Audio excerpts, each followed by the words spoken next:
Everybody, it's Miss Mag. And as you can see, I'm still at school. I'm going to hang out with my friends. So I decided to make my video before I leave. So we're reading pages 124 to 138. And I want you to think about imagery. And remember, we know that imagery is a craft move that authors make where they use certain kinds of words and phrases and figurative language to create these images in your mind or to stimulate one of your five senses.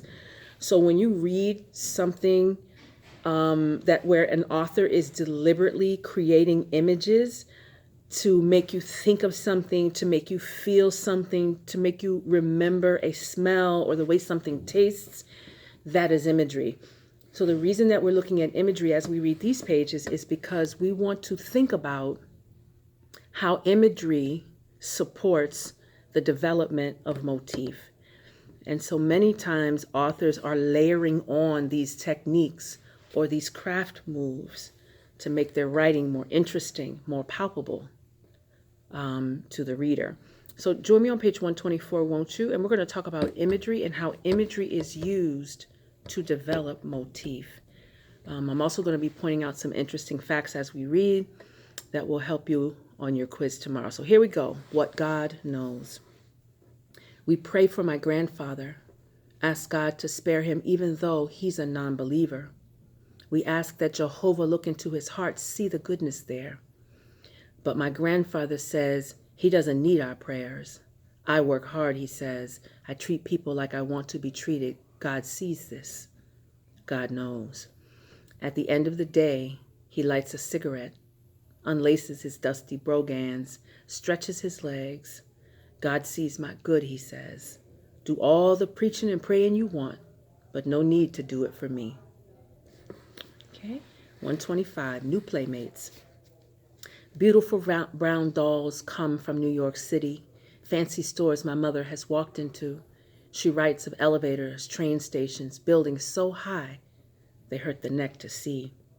She writes of places with beautiful names, Coney Island, Harlem, Brownsville, Bear Mountain. She tells us she's seen the ocean, how the water keeps going long after the eyes can't see it anymore, promises a whole other country on the other side. She tells us the toy stores are filled with dolls of every size and color. There's a barbershop and a hair salon everywhere you look. And a friend of Aunt Kay's saw Lena Horne just walking down the street. But only the dolls are real to us. Their black hair in stiff curls down over their shoulders, their pink dresses made of crinoline and satin, their dark arms unbending still. We hug their hard plastic close and imagine they're calling us mama. Imagine they need us near. Imagine the letters from our own mother, coming to get you soon, are ones we're writing to them. We will never have you, we whisper. They stare back at us, blank-eyed and beautiful, silent and still.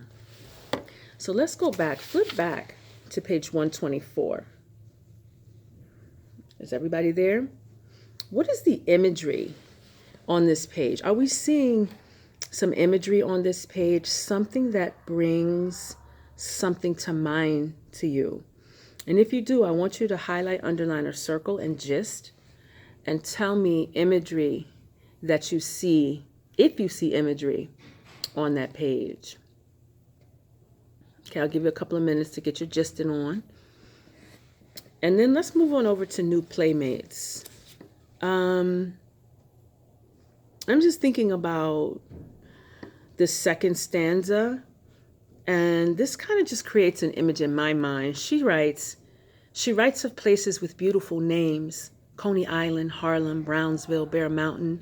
She tells us she's seen the ocean, how the water keeps going long after the eyes can't see it anymore. Promises a whole other country on the other side.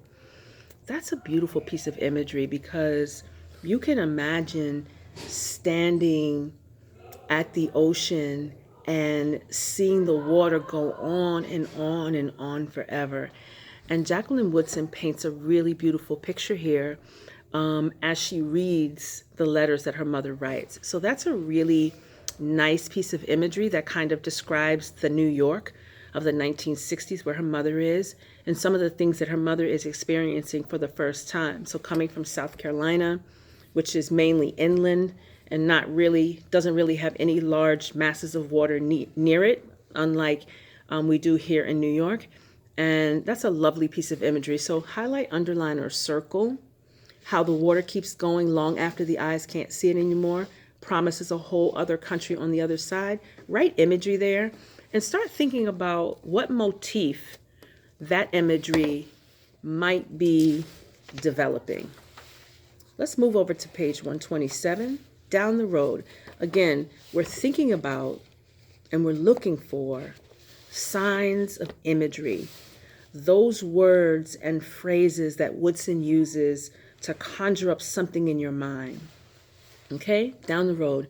Be careful when you play with him. My grandmother warns us about the boy with a hole in his heart. Don't make him run too fast or cry. When he taps on our back door, we come out, sit quietly with him on the back stairs.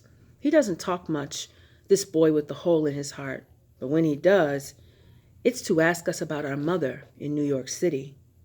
Is she afraid there? Does she ever meet a movie star? Do the buildings really go on and on?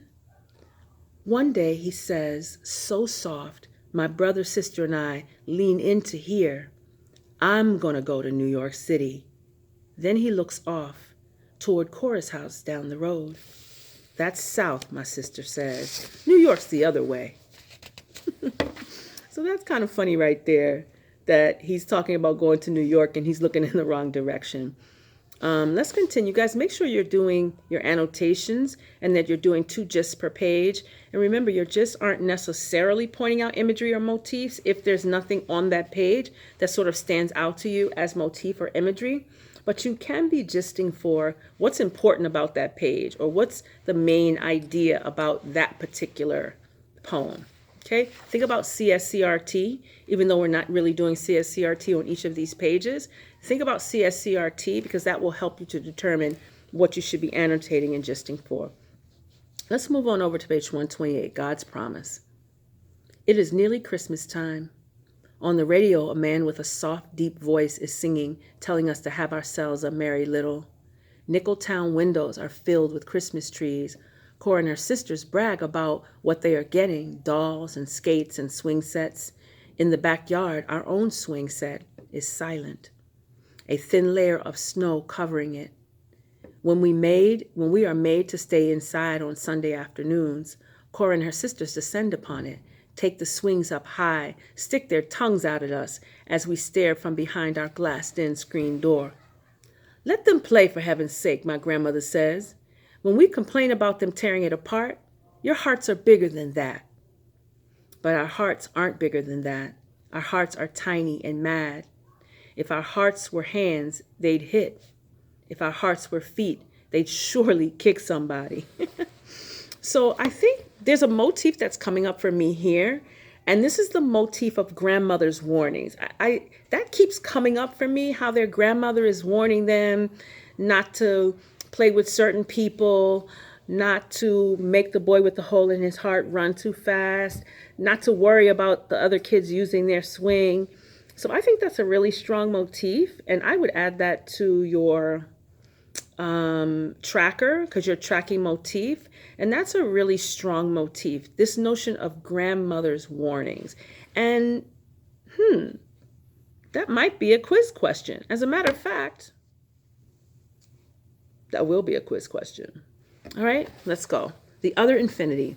Remember, we're thinking about imagery, and you're gisting for moments that bring something to your mind or to your heart, that paint these pictures in your mind. The other infinity. When we are chosen people, our grandmother tells us, everything we do is part of God's plan. Every breath you breathe is the gift God is giving you. Everything we own. Daddy gave us the swings, my sister tells her, not God. My grandmother's words come slowly, meaning this lesson is an important one. With the money he earned by working at a job God gave him, a body strong enough to work with. Outside, our swing set is empty. Finally, Cora and her sisters, now gone. Hope, Dell, and I are silent. So much we don't yet understand. So much we don't yet believe. But we know this. Monday, Tuesday, Thursday, Saturday, and Sunday are reserved for God's work. We are put here to do it, and we are expected to do it well. What is promised to us in return is eternity. It's the same, my sister says, or maybe even better than infinity. The empty swing set reminds us of this, that what is bad won't be bad forever, and what is good can sometimes last a long, long time. Even Cora and her sisters can only bother us for a little while before they are called home to supper. Now, any imagery that's coming to your mind there, take a moment and just, if you see something that stands out, if you see a motif emerging, or if you see one of the motifs that we've already identified coming up again, those are the gists and annotations that we want to see. Let's go on over to page 130, actually 131. Sometimes no words are needed. Now, this is probably one of my favorite poems in here. Sometimes no words are needed. Matter of fact, that's going to be your bonus question. What is Miss Mack's favorite poem so far? And my favorite poem so far is on page 131. Sometimes no words are needed. Deep winter and the night air is cold. So still, it feels like the world goes on forever in the darkness until you look up and the earth stops in a ceiling of stars. My head against my grandfather's arm, a blanket around us as we sit on the front porch swing. It's wine like a song. You don't need words on a night like this, just the warmth of your grandfather's arm, just the silent promise that the world as we know it will always be here. Now, I love this poem. The imagery here is so tight. I can almost feel the cold air. She says deep winter and the night air is cold. That's imagery all day, every day, guys. So still, it feels like the world goes on forever in the darkness until you look up and the earth stops in a ceiling of stars. Anybody who's ever been out at night and you look up, and sometimes in the city it's harder to see the stars than when you're out in the country like they are in South Carolina, but they are some of those really cold, clear nights where you can look up and you look up into the dark sky and it looks like it goes on forever except for the twinkle of lights. So there's some beautiful, beautiful imagery there. And I want you to think about a motif that Woodson might be trying to lead us toward with this beautiful imagery that she gives us on page 131. So think about that. Guys, there's definitely going to be a quiz question about this poem. Number one, because it's my favorite. And number two, because the imagery is so clear and so powerful in this poem. So be prepared, ladies and gentlemen, to get a question about this particular poem. Okay, so you've highlighted, annotated, and gisted the imagery that we see there. And put a little note in your book on page 131 about a motif that maybe is emerging based on this particular passage of imagery. Going on over to page 132, the letter. The letter comes on Saturday morning. My sister opens it. My mother's handwriting is easy, my sister says. She doesn't write in script. She writes so we can understand her. And then she reads my mother's letter slowly, with Hope and I sit at the kitchen table, cheese grits near gone, scrambled eggs, leaving yellow dots in our bowls. My grandmother's beloved biscuits forgotten. Now, I don't know if any of you had the motif of food, but food comes up over and over, and food is associated with home, food is associated with family, food is associated with good news and bad news. And I know that many of us as people of color can definitely relate to that. Think about Christmas, think about funerals, think about weddings and birthdays, think about the birth of children.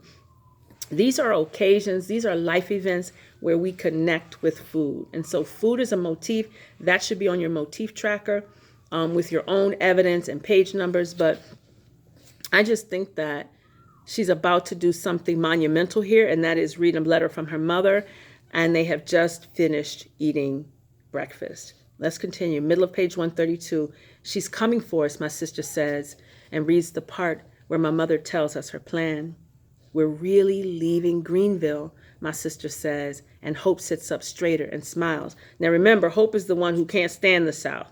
So you might have a little gist there so that remember that little point. But then the smile is gone. How can we have both places?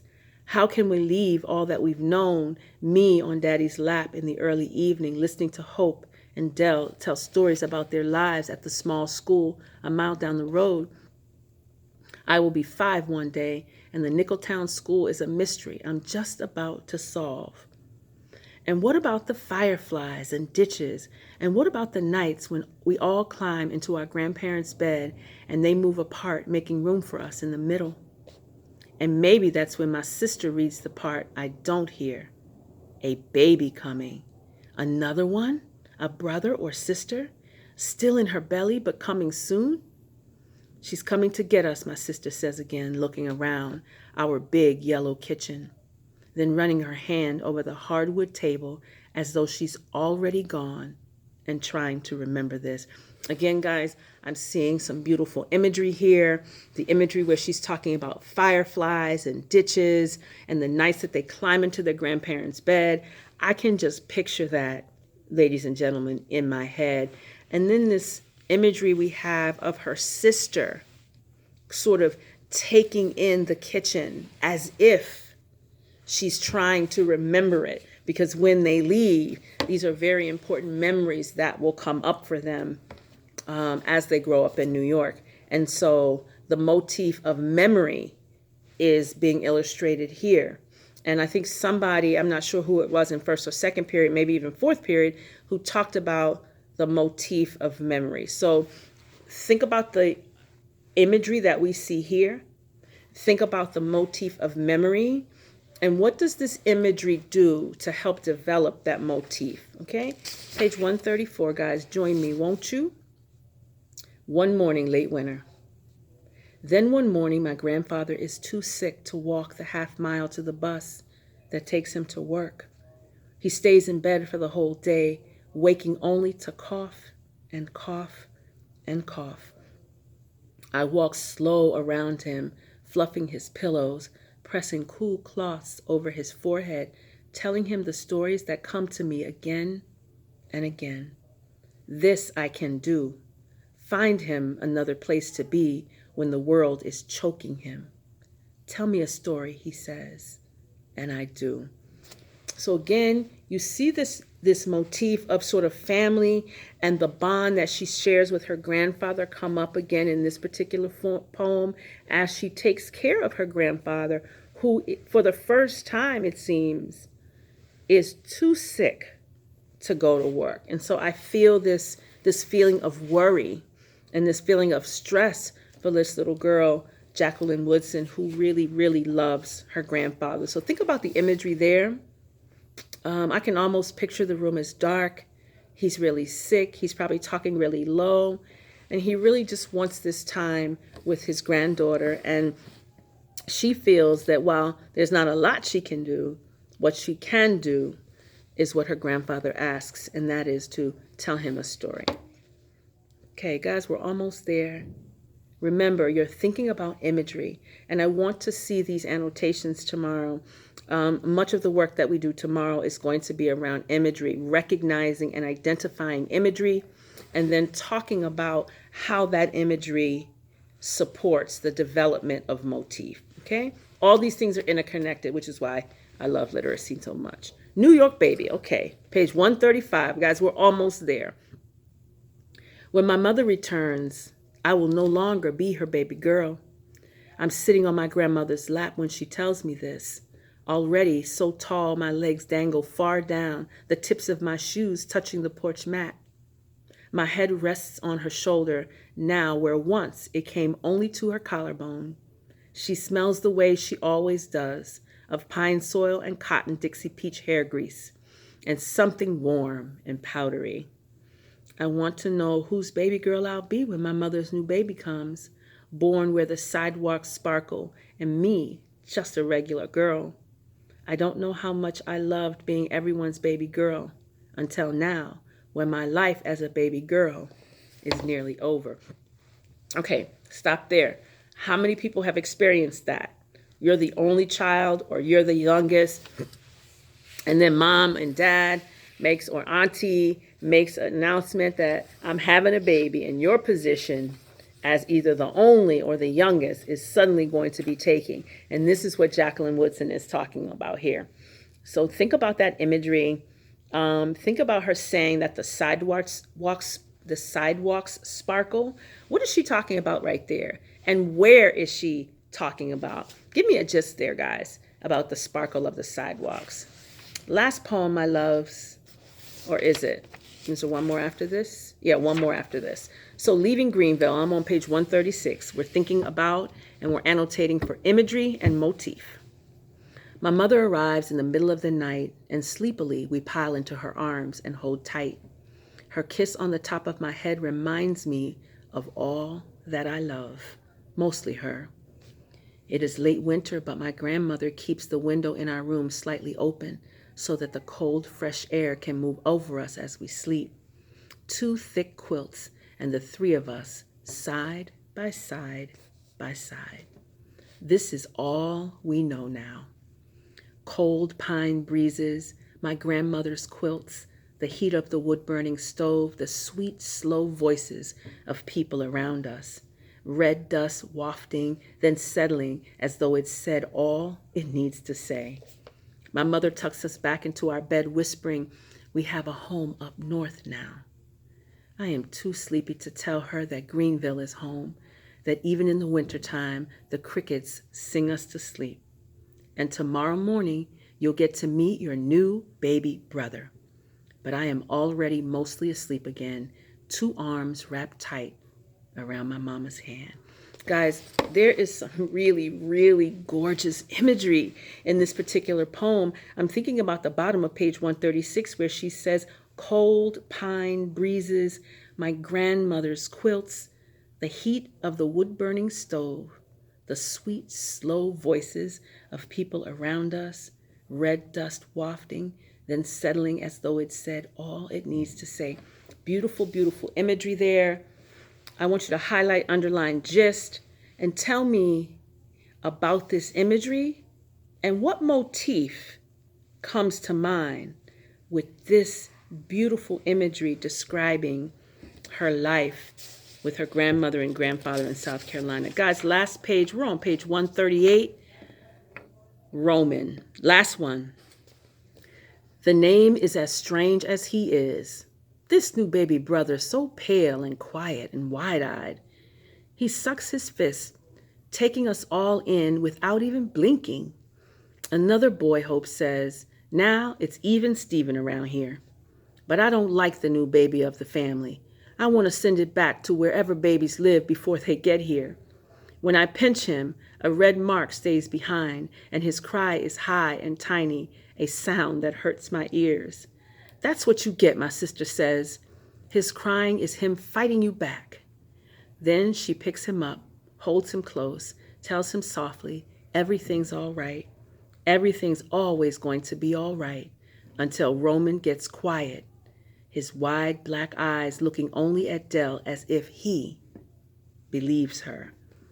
Beautiful imagery there about her sort of just meeting her little brother and kind of establishing a brother-sister rivalry. All of us who have siblings know this, have been in this position. Those of us who have new babies coming or have witnessed new babies coming know sort of that feeling of, wow, it's not about me anymore. I'm not the youngest anymore. There's another little person here. So I think that everybody can relate to that. Guys, that was really a quick read. Again, for those of you just joining us, we're reading Brown Girl Dreaming, pages 124 to 138 we just finished. You will have a quiz tomorrow. So remember those things that I emphasized, ladies and gentlemen, today. Think about your imagery. Everything that we do tomorrow is going to revolve around the imagery in these poems, and how this imagery, the imagery that Jacqueline Woodson intentionally uses to lead us towards motif. I love the way that these literary elements connect. So you have imagery developing motif, you have motif developing theme. Everything is interconnected and makes sense when we put it all together. So don't forget, quiz tomorrow. Make sure that you're annotating, because I will be looking for that. I gave you a couple of motifs. Those motifs should be in your tracker. Put those in your tracker. Tonight I will be looking for them. And guys, don't forget, Friday is Bring a Snack to Your Teacher Day. Amen? So, let me give you a quick list of snacks. I love Butterfinger. I love Hershey's bars, Crackle, the ones that has like the Rice Krispies in it. I love Honey Barbecue potato chips. Shout out to Emma for hooking Miss Mac up this morning with Honey Barbecue potato chips. I like Madeleines. If you don't know what those are, go to Stop and Shop and ask somebody. Love Madeleines. I love green leaf tea. I love watermelon and kiwi Snapples. So, hey, make your list. Hook a sister up.